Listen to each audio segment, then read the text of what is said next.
Bu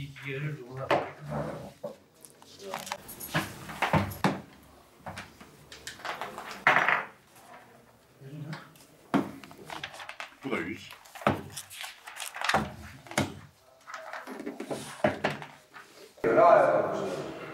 Engelli ve yaşlı, yani 75 yaş üstü olan Sürebilir miyiz?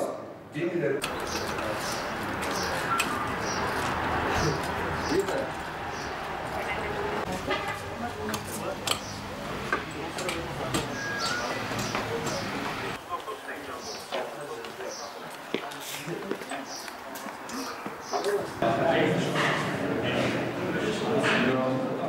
Telefonun bir şey var mı üstünde? Yok.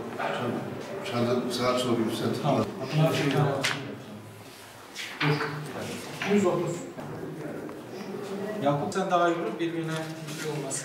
Bunu ters çevireceğiz. Yok, hani böyle dışa doğru, şimdi sen mesela kullandın ya, böyle kapatırsan mesela diğerine yansıma durumu olur. Şöyle dışarı doğru yaparsan daha sağlıklı olur.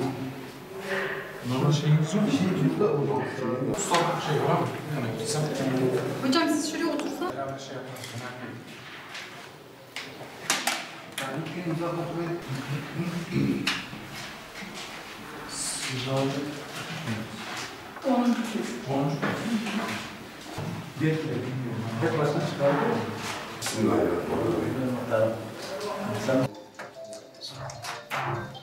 Hayır.